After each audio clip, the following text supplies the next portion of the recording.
This episode is for anyone who has lived through estrangement, not just the separation, but everything that comes with it.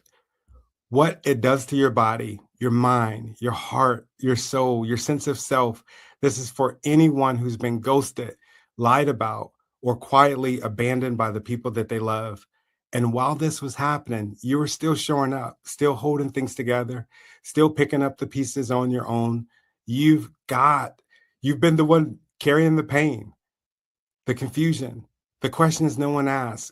I want to ask you to give us your full divided attention. If you can, grab something to write with. This isn't going to just be background noise. This is where awareness starts. And for many people, this is where healing actually begins. Hey, what's up? I'm Tony Taylor. Are you here for Leaders Lead the podcast? Let's go. Hey, how did you beat me? Look, let me tell you about this podcast. We got like 5 seconds. Leaders Lead the podcast is about leadership. Not just the leader without, but the leader within. All of these leaders that I'm talking to across the country, well, across the world now, they have one thing in common, and that's that they have overcome some insurmountable obstacles to get to where they're at today. Come on, let's go.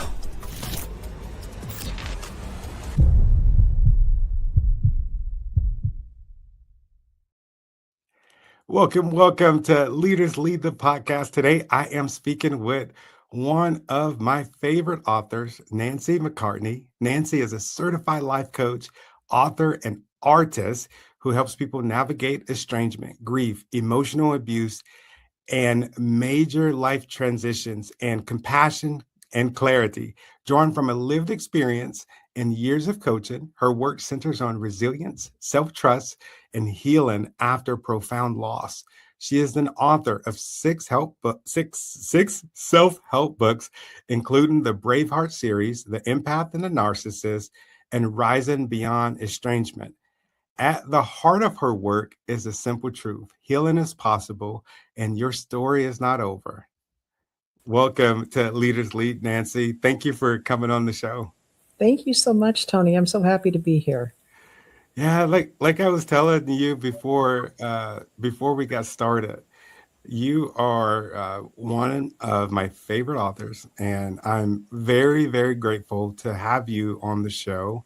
I read your book, This Is Not the End of You, and I want to publicly affirm that book. It gave me so much hope. And so the first Mhm. question, we're going to go in hot. Are you cool with Okay, that? bring it on. I'm ready. All right. So when people hear the word estrangement, they often assume blame or failure. How do you define estrangement in a way that is more honest and humane? Or is it honest and humane? I don't know. I actually didn't even know what the word meant myself until it happened to me. And Mhm.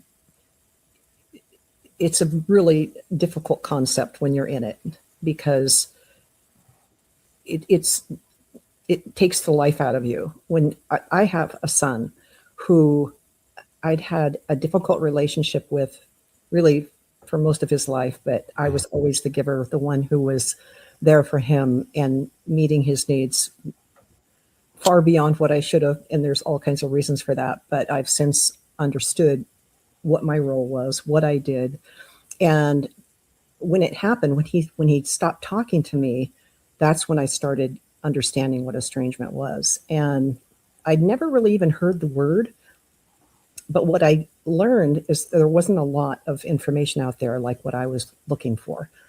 Um, there was a lot of information on like how to feel sorry for yourself and oh, it's a sad situation. But what I wanted was to understand how to grow through it, to understand it, what is it, and how do I live beyond it, because it felt like my life got taken from me. And estrangement is, it's harsh, Mm. it's cruel, it's so much, there's such a lack of understanding. The person who is left often has so many questions and they don't even know what happened. And it's hundreds of different ways that it happens. So there's no one formula like this is estrangement. Everybody has a different story. Um, Did I answer your question? Yeah, no, beautifully. Okay. And so what I'm hearing you say is that this whole journey of you healing, helping healing others started with you healing yourself. Did I get that right? Exactly. That was it. Because I couldn't find what I needed. I was devastated. Mm, And nobody I knew, I couldn't go to anyone I knew and say, what do I do about this? Because nobody understood it. And until you're in it, mhm. you don't know it. I mean, you could hear about stories about people who are estranged or parents who are estranged from their children or however, but until you're in it, you don't get it. Wow. And so it's heartbreaking for parents who are in estrangement because, well, there used to not be a lot of answers. I have a lot of answers because I figured them out. And so that's the work that I've done for myself. And I really wrote the first book for myself because I needed the answers. I needed to understand how to heal and how to move from this super dysfunctional relationship to one that, where I could thrive and move ahead and actually grow from it. That's kind of what I've done throughout my life. In tragedy, there's got to be something that comes good from it because I can't let it pull me into the darkness. Wow. So that first book that you mentioned, that book, is that This Is Not the End of You? That was the first estrangement book I wrote. Yes. Okay. Okay. I was afraid to write the book, to be honest. In fact, I'd thought about it for years before that, but I was afraid of like what might happen to me if I did it. And then I decided I had to. And no matter what, I had to. And I wrote it from my perspective rather than telling the actual details of the story of what happened. And then I felt like I could share my story of how I moved through it, how I healed from it without naming names, so to speak, if you know what I mean. Yeah, no, absolutely. And I think the way that you did the book was, I thought it was beautiful. It was done with class. And, if I was able to write a book or going through that, I would have did it exactly the way that you did. It sounds like you were afraid of maybe the backlash from your son, maybe. Yes, 100%. Yeah. And I didn't want to really keep the attention on that so much as I wanted to give hope to people Hmm. that, no matter what happened, no matter how bad it was, you can still find yourself, you can heal, and you can move ahead. And I've coached so many people who it's honestly so heartwarming because they feel like their life is ended. And so many times, especially with the mothers, right?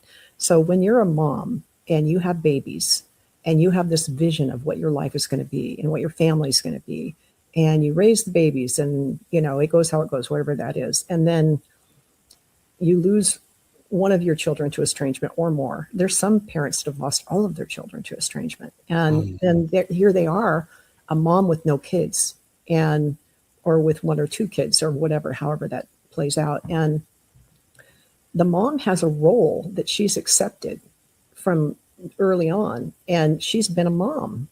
And so to be left without being a mom is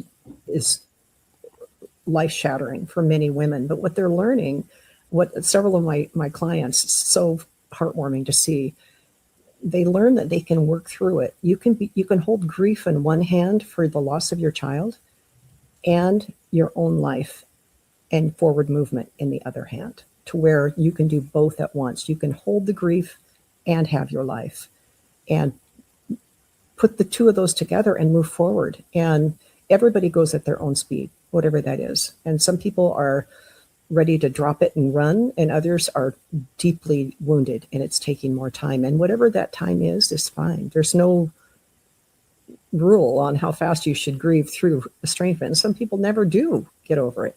It's whatever it is. Hmm. So it's not. So it sounds like it's not linear. You said something that really stuck out to me, and you said that sometimes it's all of their children. Is that common? I'm not sure. I can't really say how common it is. Just I can only give you what my perspective is and from what I see. So I've got a Facebook group with a couple thousand members, and it's private, and there's a lot of honesty that's shared there. And there are some people that have lost all their children, and who knows why? Honestly, so many times the stories told from the parents' perspective is 100% different than the kid's perspective, and Mhm. so whatever side you're standing on, it looks like, oh, this is the right side. Well, unless you see the other side, right? And so Mhm. I'm very careful about not blaming anyone because everybody has their heartbreak. Everybody has a reason, and it may not make sense to me or you, but it's where it is, and that's how you just have to take it like that. So. Yeah. What do you think is the biggest misconception that people have about estrangement that causes the most harm? Mm. I told you we were going to get into it. Okay, okay. The biggest misconception. Because I'll tell you, and the reason that I asked you, I remember, now I'll give you some context. I remember when I first started hearing about people that were maybe estranged from their kids, estranged from their parents, or like certain people in the family. I remember thinking, oh man, that sucks. That will never be me, or I can't see Mm, how that could ever happen. mhm, But, of course, life takes its turns and, mhm, it happens. And I'm just like, wow, that's crazy. mhm. It does. It does. And um, one of the things I find super fascinating about this is that, and I don't understand it, it's just very puzzling to me, but oftentimes from what I see,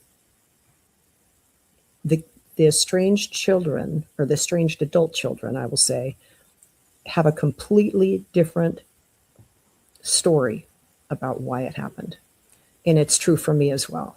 So the story that my son told was all Mhm. lies about his childhood. And I was so baffled by it. I'm like, how can he even say that? None of that was true. Well, this is common.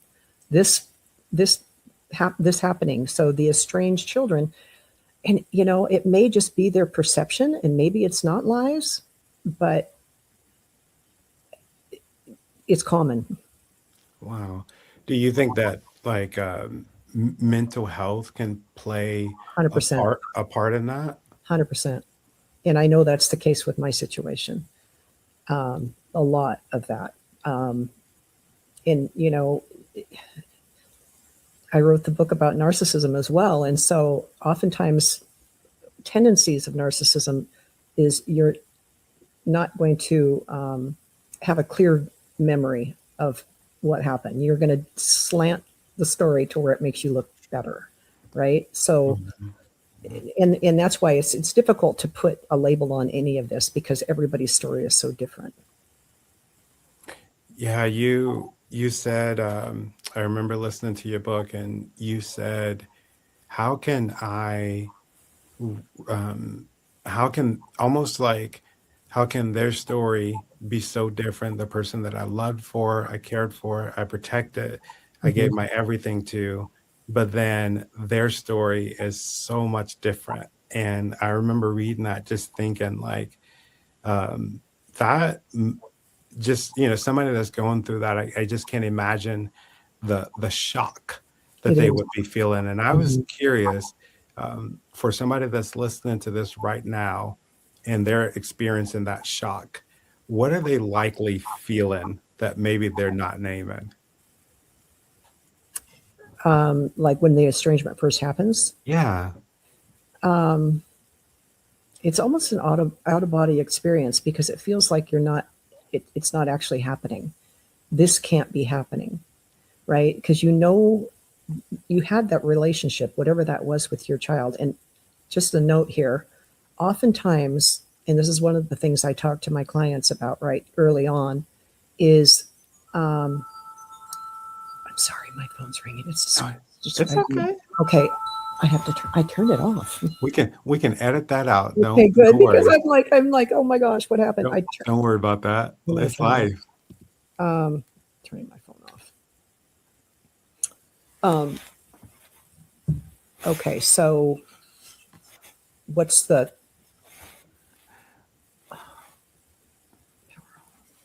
sorry. Oh, you're good. Okay, what is the I'm sorry, what was the question?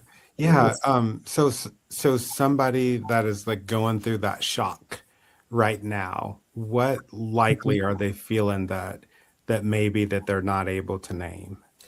It's disbelief Yeah. is one of the first ones because it feels like you're in the twilight zone. It's like what just happened? And it depending on how it happened, um, a lot of times it's like a slow reducing of contact. So there's a lot of different ways this happens where, you call your child, they don't answer the phone. You leave a message, they don't respond. And that becomes more and more and more that happens. And then there's like this kind of this feeling of doubt, like what happened? Or what did I say? And then you start looking in your own brain, like, did I say something? Did I do something to cause this? And that's where the rumination starts. And then it's like when a lot of times the adult child will say, don't contact me again. Mm. I'm done. And then it's like a blast where depending on the level of contact you had with them, you're cut off. And I had one client who had two grandbabies she took care of several times a week. And her daughter just cut her off completely and said, don't contact us. And it's complete devastation. And so because the stories vary so much of how it happens and what's involved, it can be all kinds of things. But devastation is one of the first ones. And some moms, especially the dads, are funny because they kind of take it more not as emotional. They're like, whatever, let them do it. I don't care. They don't have the heartbreak that the mom has. So most of my clients are moms. I do have some Really? dads too, but yeah. But yeah, it's shock. It's disbelief. It's like, how could this happen? And what did I do? And what did I say? And oftentimes it has nothing to do with you. I mean, this is the thing that is shocking because see, if it has nothing to do with you, then there's nothing to fix. And mom wants to fix it. So that's why she's going to ruminate. Mm-hmm. That's why she's going to say, what did I do? What did I say? I said something. I need to apologize. And sometimes the blanket apology will go out. I'm so sorry. What did I say? Let's talk about it. And there's silence on the other side. Mm. Super common. Ew, when you said that, I felt something in my heart immediately when you said that. I'm curious, when someone is cast as the victim or the villain in another person's story, what does that do to their sense of identity over time? Oh, well, it makes you very defensive for one thing, because you know yourself as who you are. And in my case, I felt like I was the mom who solved all the problems. I was the one who was there to, pick up the pieces that there was a lot of pieces. And so then to be called the problem, Mm. I'm the reason. It's destabilizing. And that's where I felt like I had to cut off that narrative because it wasn't me. But I was trying to explain it in my own mind. Like, what did I'm trying to like take that narrative and say, okay, that's you, fix it. But it wasn't me. And that's the important thing is like, if somebody is telling a story about you that's not true, that's not about you. Mm. That's about them. And it's not even like, I don't even want to make it be where they're wrong. It's just their perception. And sometimes that is enough to kind of like, it's like push the boat out, let it go. That's how you heal. You have to let go of that. Because if you're trying to repair somebody else's narrative of you that isn't true, there's no land to stand on. There's nothing. That's Wow. not, and that's one of the things I do with my clients pretty early on is we talk about what was the actual relationship before the estrangement, because that tells everything. And so many parents go, oh, it was horrible. Oh, well, I was walking on eggshells Mm. all the time. They'd call, they wouldn't answer the calls when I called. They never really wanted to see us. We had to like beg them to see the grandkids. And it's like, it's been horrible for years and now it's done. That's not a bad thing. And it is at first, I understand that, but you know, it's a new life, honestly. When you become estranged and you, depending on the situation, like I said, there's so many different stories about how this happens, but I'm just thinking of some of my clients here, and it's like, they've been abused for years, right? By their a lot of times it's an in-law, like a daughter-in-law, a son, a daughter-in-law, creating rules and stipulations that they have to, like, in order for them to see the grandchildren, you have to do this, this, and this, and you're not doing it right. And they live with that in order to see the grandkids. And then when it gets cut off, then it's heartbreaking. Almost like they're weaponizing Oh, the totally. grandkids. Yeah, and control, a lot of control, and to pick up the pieces after that for some people is really difficult. But it is possible. So I will say that I know it's heartbreaking, it's hard, but I see it happen over and over again where people actually discover themselves. They discover their life. They discover, who was I before I was a parent? Mm. What passions did I care about? What did I love doing? What brought me joy? And they pick up that part of themselves that may be 40 years old, right? And start opening up a part of their lives that's been really shut down because they've been so distracted by being a parent or a grandparent. And now it's like, you know what? I used to sing. I had one of my clients say that. I'm like, that's amazing. I have another client. This is so fun to watch. She's like taking a trip to Morocco, What? and yeah, and with her husband, it's so fun. And she's remodeling her whole house, and she goes, nothing is me anymore. I don't like any of this. I'm getting all new stuff, and I'm like, oh my god, this is so fun. And so I get goosebumps. I get really excited for these people because they're starting to like accept that the relationship is gone. Now what? Now what? Instead of it being the end of them. Exactly. This is not Wow. the end of you. Yeah. The whole point, right? So what does it take to reclaim your sense of self? It takes being super honest with everything, right? Just like name it, face it, grieve it.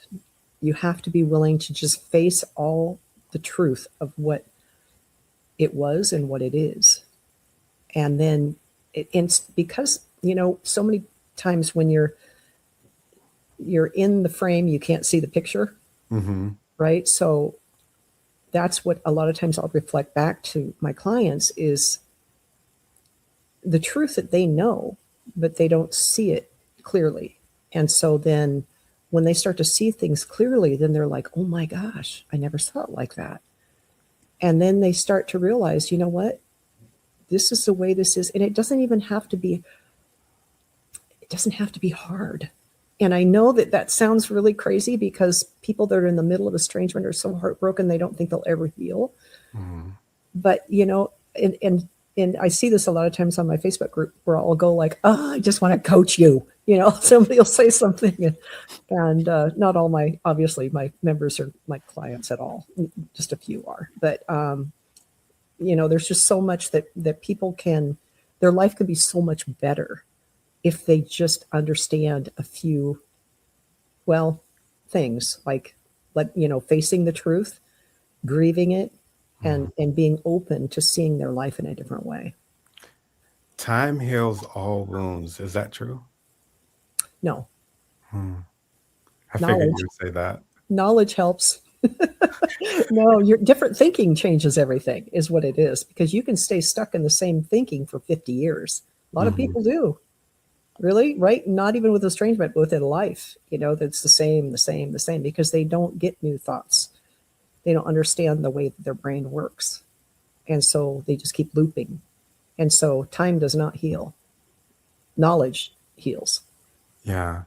What do you do for that person that, when you're talking about the loop to where they think about it over and over? I'm a bad person. I did this, even though they know that they did. And how do you Mhm. separate like what belongs to them and what doesn't belong to them? Because I know that you have a prompt in your book Mhm. that basically where you're having them name it. Mhm. What is that about? Well, that's really helpful. And so much of this work is understanding what it means to be conscious. So, what happens when our brain is looping is it's old neural pathways. So, we have a way of thinking that the way we've always thought over and over, and it loops and it loops and it loops because it's almost like I like to think of it like a Jeep track through like the backwoods, right?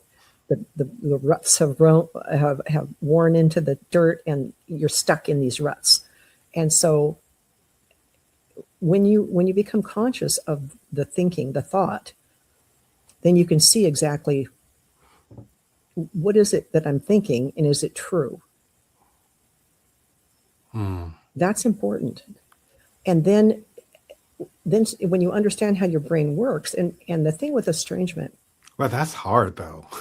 well, it I is know it people that are listening to this that haven't went through estrangement. They're probably like, "No, it's not." But I'm saying like somebody that went through it, you're thinking like, "I'm being told something completely different, Yeah, even though I know that that didn't happen." yeah. Well, and that's why I said early on, if you haven't been in estrangement, you won't understand it. Hmm. And this is, one of the heartbreaking things too about like friends of people who are estranged. So I had a client who went to visit some of her friends that knew about the estrangement, but they were asking her some super painful questions like, Hmm. "What did you do to cause this?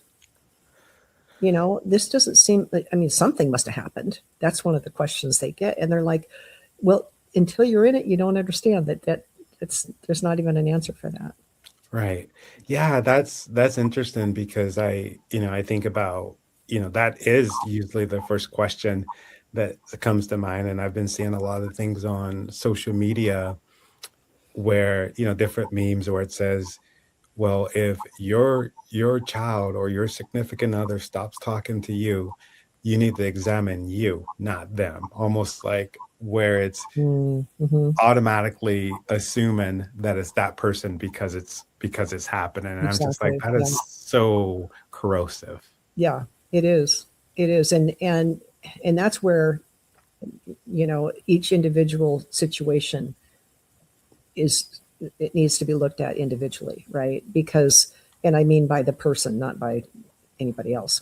Um, and there are, it happens on all sides. Like parents estrange their kids, kids estrange their parents. Things break apart in a thousand different ways. My work is around supporting the parents Mm, because that's me, right? That's what I've been through. And so, and most of the stories are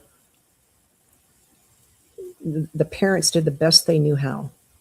They were loving, they supported their kids, they put them through college, they loved them, they gave them everything, they gave themselves to these children, and mm, they have become estranged. And there's always different stories in that, and I understand that. And there's a lot of like adult kids that sometimes will pop up on my Facebook page and say, "You don't know the other side." And I'm like, I totally understand that. I don't know the other side. But this is the side that I'm on right now. And it doesn't mean I'm holding anything against the kids because I understand they all have their own story. mhm. And so, and nobody's wrong in this, right? It's just everybody's doing the best they know how to do with what they have. And these parents, um, I think my whole goal is just to help them feel better.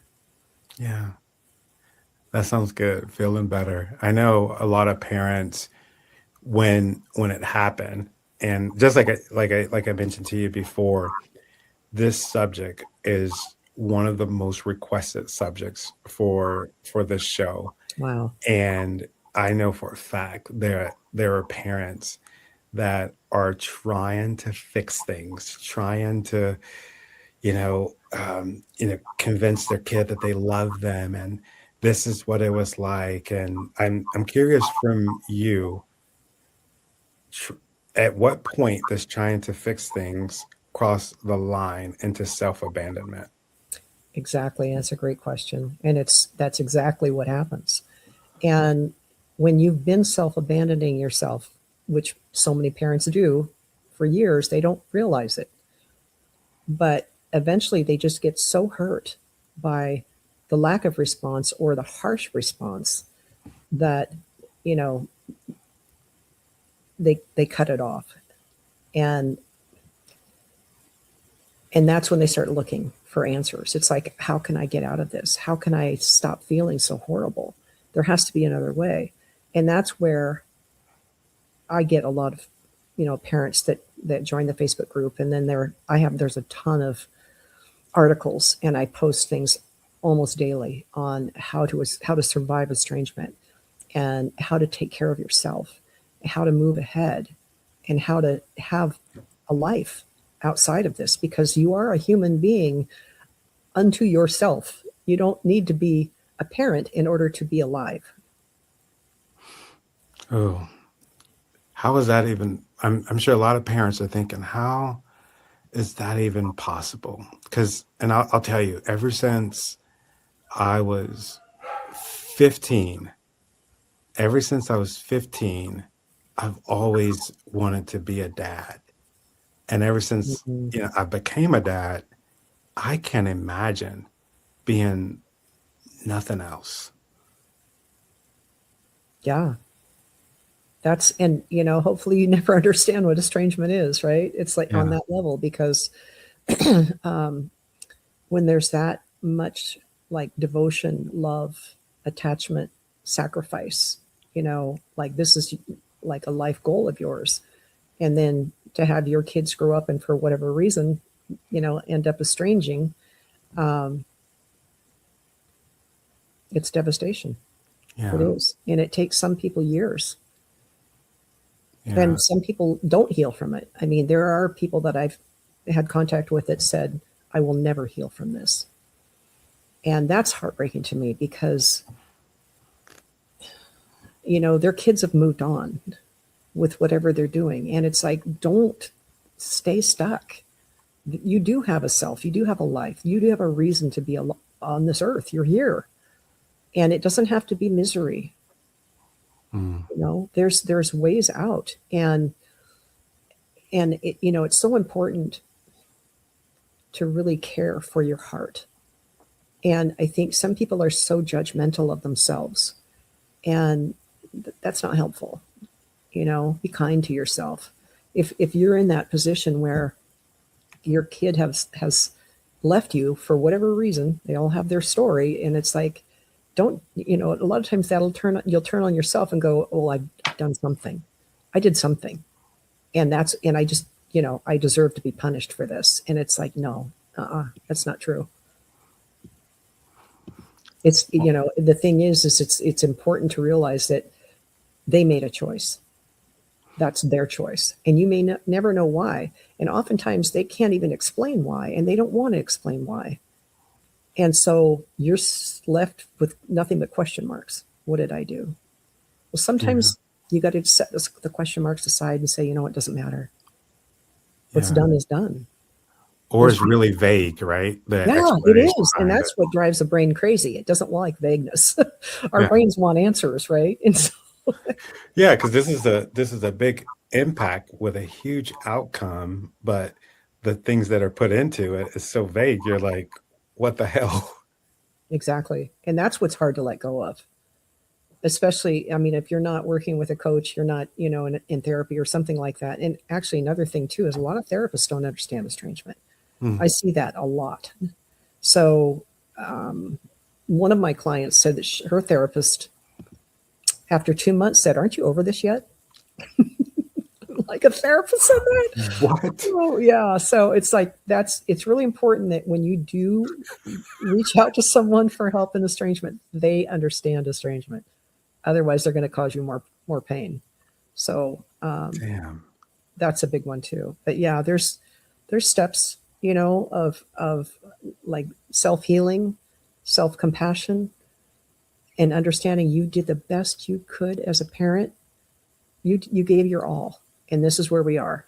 Now what? Yeah. It just it's just I can imagine the person that's listening to it like, yeah, I did the best that I did, but I failed. Oh, I don't know. I think I would disagree with that. It's Mm, not a failure. Estrangement is a choice that your child made. It's just a choice. They're off living their life, doing what they're doing, and for whatever reason, they want to do it on their own. And I have another client who, her son, who has estranged from her, he's also estranged from everybody, the whole family, but mm, he's super successful. I mean, this guy has been through all of the high end colleges and has an amazing degree, several degrees, and is making a ton of money. And he's just off living his life. And I told her, I said, just let him go. He's a grown adult man living his best life. He doesn't want anything to do with anybody. It's not just you. And so that's other things. Sometimes it's just good to see the perspective, you know. yeah. And she wants to be heartbroken. It's like, well, you can be, but go to Morocco instead. Go to Morocco instead. I love I love that. That sounds so good. You in your book, you made a very powerful statement. Um, only a few words, but it was very powerful. You say awareness is the first act of liberation. Can you It is. explain what that means? Oh my God, that's so good. I love that. It It is. I was is. just like, whew, that was so good. Well, and this is what I was talking about before with your brain, like cycling, right? When you can become aware of the moment, and I mean, even like this moment right now with you, Tony, right? It's like this is where all the decisions can be made. This is where the power is, and it's out of your brain. So I'm not spinning in my brain thinking. I'm in this moment, aware of this moment. This is who I am. This is who you are. We're sharing this moment. There's no thinking going on. That's where the power happens because, and it's kind of a tricky thing to understand, but at the same time, it's very simple. If you just become aware of the chair you're sitting in and the view that you have out the window and you're Mhm. petting your dog, and that is awareness, that's the moment. And that brings you back into yourself and out of your brain. Mhm. Why is that so critical? Like before the healing can begin. Well, because that's where like the truth is, right? And that's where you can look at the facts of what actually is happening. It when you pull out all of the the spinning thoughts in your brain and I just lost my train of thought. Sorry. No, it Okay, happens. to pull that out too. Totally Oh, just this is so good. oh my You're God. I'm doing sorry. amazing. No, no, no, no, no. This is good. No, I'm asking some some tough questions, and you're doing amazing. You hit the point. Okay, You okay, hit but the that one point. just like slid right away. I'm like, oh no, what just happened? Okay. Yeah. What happens when people, yeah, what happens when the nervous system has spent years walking on eggshells? I noticed that you brought this into the book a few times as far Mhm. as the walking on eggshells. But what happens to the nervous system um, Mhm. when you spend years walking on eggshells in these family relationships? You're on high alert, right? And you're watching for what is the best way to respond to this. So oftentimes this comes actually from childhood. So if you were like in a a relationship as a child where you had to watch out for, let's say, an alcoholic father that came home angry, you had to like read the room. What is happening here, and how should I respond to stay safe? That stays with you unless you do the work to understand it, to heal it, and that will follow into a relationship with your child as well. Where if your child is volatile, or if you don't want to make them mad, or you're trying to like see your grandkids this weekend and you don't want to cause any problems, you're gonna tiptoe in order to keep them calm and give them what you want. Wow. Yeah. Something else I was thinking about, during these situations of abandonment, do you often see where it splits families apart, or it's the person that's been abandoned gets even more abandoned by other family Mhm. members? That is actually really common. And depending on the family and the siblings of the estranged adult child, oftentimes will take sides. So they'll either take the estranged child side or the parent side, and then that splits the family that way. And then farther out in the family, like the grandparents of the estranged child, will take sides, or depending on what the estranged child does. So if the estranged child eliminates everybody, then that's pretty clear. But a lot of times it's like, let me tell you my story of what happened, and then everybody chooses sides. And it's really, really sad, because a lot of times then there comes things like weddings and Mhm. graduations and birthdays, and nobody knows what to do, right? And it's like, well, I've been invited, but I don't really want to go because these other people are going to be there, and I know that they don't like me. And it's just a whole nother layer of pain that comes with it, because it's not oftentimes just the estranged adult child; it's the whole family. Yeah. Yeah, because you're like, if only they knew what we've been going through. Because I noticed that you said that oftentimes the estrangement happens way before the cutoff. Hmm. It's like a creep up, and it's Hmm. like, if only they knew what's been happening or what I've had to go through. Yeah, and of course, you mentioned that mental health is also a factor in this. So Hmm. it's a sticky situation. It is, it is, and it's different. Like I said, for every individual person. I mean, there's some things that are common that are similar, but then there's always very different stories too. Yeah. So when there is misinformation, there has to be like some kind of boundaries. I was curious, why are boundaries often interpreted as cruelty, lack of love, especially in families? Hmm. Yeah. Oftentimes there haven't been any boundaries. So let's just start with that. So, in every situation is different, but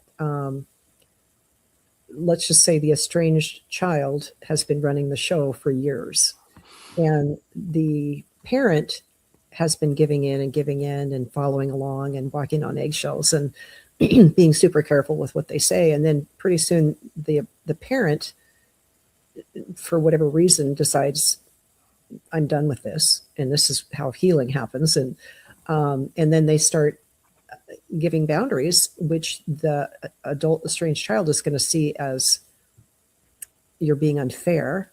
That's not right. I don't deserve this. Well, they see it as a wall, instead of really what's happening is the estranged parent is developing some guidelines for themselves where they feel like they're taking care of themselves. That's really self care. So Mhm, boundaries are self care. And for someone who hasn't had boundaries, it doesn't feel like self care. It mhm. feels like punishment. It feels like abuse. It feels like you're being mean. And it's just kind of a perspective thing, right? Um, how healthy are you in your relationships versus how unhealthy are you? And so the people that haven't done a lot of healing are going to see boundaries as punishment. Hmm. Yeah, so as cruelty, like you're the one Yeah. that's wrong because you have boundaries. Um, what about what does it look like to reclaim your truth when nobody else validates it? Because I would imagine that's a big thing too. Um, well, it takes some work. You know, you've got to have a pretty strong foundation under your own self. And it's not impossible. I mean, it's liberating and it's a beautiful thing if that is the case and you've got everybody who's arguing with you and you're like, no, that's not it. This is it. What's important is that you believe it and that Mm, you stand for yourself. And you know, for moms that have been the doormat their whole lives, which so many are, and then all of a sudden, you know, they're looking at themselves and their lives as, you know, through different lens. Let's say they've done healing, they've realized that, you know, my life is bigger than this, it's better than this, I deserve more than this. And, you know, so that's where that goes. yeah. Is it possible to heal and move forward even if reconciliation never happens? Absolutely. 100%. In fact, that's most of the time what happens. Reconciliation is every estranged mother's dream, but it is not common. Yeah. Wow. Yeah, because once That's a these things, harsh reality, huh? it is, but once these lines have been drawn by the estranged child, they move on. And it's not to say that some don't come back, some do, but the percentage is low. Damn. They move on. So why is it so hard for parents not to be able to move on? The kids in most of the cases, and I always say this most because there's always other ways of looking at this, right? Mhm. Most of the cases, the parents are the givers. The parents are the ones who meet the needs of the kids. And the kids are the ones who take, right? Does that Mhm. make sense? Yeah, yeah. And yeah, yeah, that sounds like a big hole. That made me sad just when you said that. Mm-hmm. Um, so I'm uh your book, The Empath and the Narcissist, I haven't read it yet, but I'm assuming that maybe, and maybe I could be wrong, but that's more like along like intimate relationships. But I'm curious if there is some sort of connection to parents Mm-hmm. or in the who's ever been estranged by the person, what do you call them, the estrangee, Mm-hmm. if there's some kind of connection with the empath and the narcissist. Um, well, I don't diagnose, but there are a lot of cases where the estranged children are narcissists and the parents are the empaths. So they're the ones that are basically filling the needs of their children. And um, they're the ones that give in to try and make things right, to make them, you know, make the relationship comfortable. Mhm. And the narcissist on the other side is the one that makes demands and is unaccountable and unwilling to look at their own pattern or how they've created this situation. That's oftentimes what happens. And so I don't really pull that in a whole lot. You know, I mean, it's pretty obvious in some cases that, you know, we're dealing with a narcissist here, but I don't really go there so much. The book that I wrote was more if you're in a narcissistic relationship and you feel like you're stuck and you can't get out, that's more of what that book was written for. Mm, It doesn't really cross into the estrangement, even though it can. You know, the narcissist and the empath is very much in the middle of a lot of these relationships. That makes a lot of sense. Yeah, because I was like, oh, I'm gonna check this book out, and I was wondering if if there was some connection. So thank you for clearing that up. I Hmm. got one more question, Yeah. and this is more for the person that's listening to this, person that's watching this, for someone who is listening, who feels like their story ended when the relationship broke, and they're probably feeling really broken right now.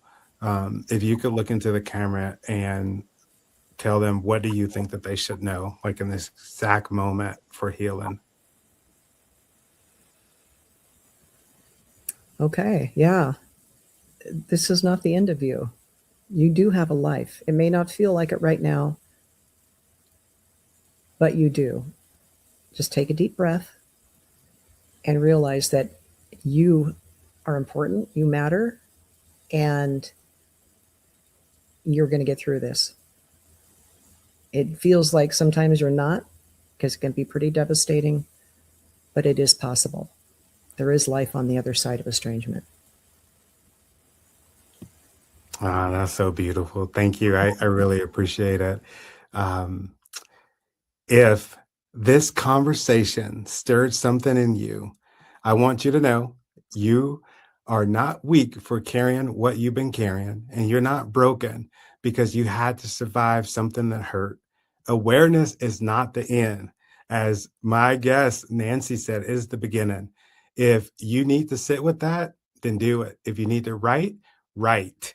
And if you're ready to keep going, you do not have to do it alone. This is Leaders Lead, even when it hurts. And sometimes leading means staying with yourself long enough to heal. Whew, that was great. If you enjoyed this podcast, well, I'm sure you enjoyed it. If you're still here with us, what I want you to do is head over to your favorite podcast and streaming network and give us a download. Subscribe to the channel, and also let us know what you think about the show. And from the bottom of my heart, I want to say thank you for the things that you've done. Thank you for the things that you're doing. And especially thank you for the things that you're going to do, because I know that you're going to do something amazing.